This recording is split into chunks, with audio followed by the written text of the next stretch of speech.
our 30-minute lesson from Harriet Tubman. All our lessons are from my Harriet Tubman book, 30 Lessons from Love, Leadership, and Legacy. And this evening's lesson is from chapter 30, Be Grateful. All my chapters begin with a quote, and this is the one from this chapter.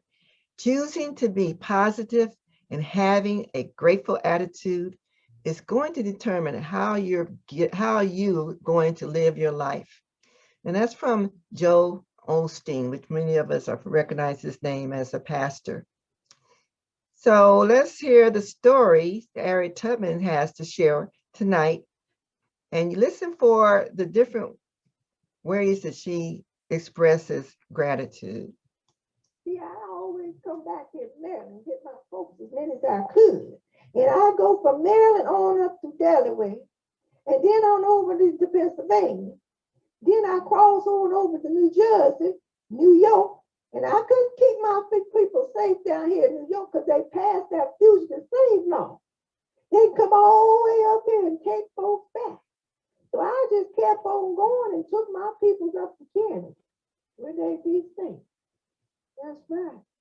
And I can go through some shoes, you know that, through all the miles. And that's why I always was appreciating my friend, Mr. Thomas Gary. Did y'all know him? Mr. Thomas Gary. He was a Quaker man, kind-hearted man he was. He lived in Wilmington, Delaware. And when I get to Mr. Garrett's house, everybody with me get a new pair of shoes. Don't you know about 3,000 folks came through his place from slavery to freedom? That's a whole lot of people. He spent about 40 years of his life helping slaves. He sure did.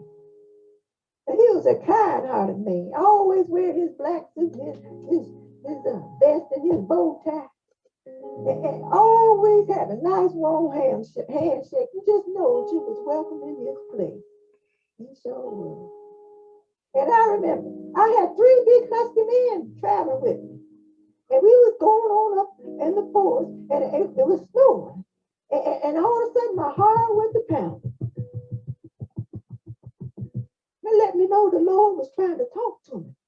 Sure, I always stopped to listen to the Lord when he was trying to talk to me. Because he told me, he said, Harry, get off this road. I said, come on, children, we got to get off this road. And so we headed on through the woods. A neck of the woods I ain't been through before. Sure, it was so cold that night. We came to the river. Oh, I could see that ice trying to form on the top of that river.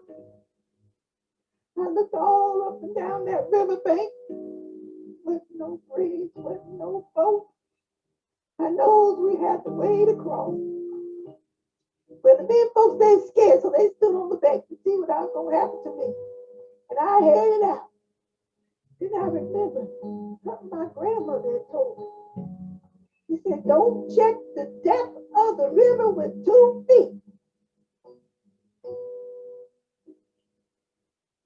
I stuck one foot out there and my foot sunk down in that muddy water. I know I had to keep going. I kept on going and it was so cold. I went to pray and I said, oh Lord, you done been with me 6 troubles. Don't leave me on the 7th. Water kept getting higher. Got to my neck, but it didn't go no higher. And I got on over. The men folks, they fall. We kept on going and we came to another stream and we had to go across that one too. But then the Lord let me know, go on down this way. And pretty soon we could see a lantern in a cabin. I didn't know who was in that cabin. But the Lord told me, go in and knock. There was a little colored lady there, down my side. She opened the door and let us come in. And we stayed there all night. I was so grateful, children. I ain't had no money with me on this trip. I wanted to pay her for helping us. Well, the next morning, she fixed us a nice breakfast, and she had dried all my clothes up, and she gave me my woolen underwear that I had on. She said, oh, Miss Atlas, Harry, these some nice underwear. I said, baby, you just keep them. I just paid her with my underwear. I tell you, Church, when we got on to the next station and I found out if we had stayed on that road, the patrollers was down there waiting for us. I said, Lord, if you ain't been on my side, where would I be? Where would I be if you ain't been with me? If it had not been for the Lord on my side, tell me where would I be? I wanna know now, where would I be? You know he took my enemies away. He let the sun shine through a cloudy day. He rocked me in the cradles of his arms when he knew I had been battered and scorned. So if it had not been for the Lord on my side, tell me where would I be?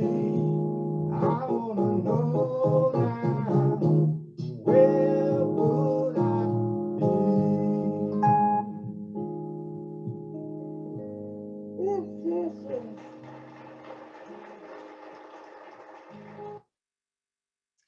Where would I be? Where would we all be without the Lord on our side?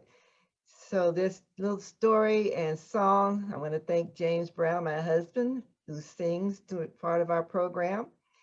You can hear the applause of the audience. That's another way of people expressing their gratitude for someone.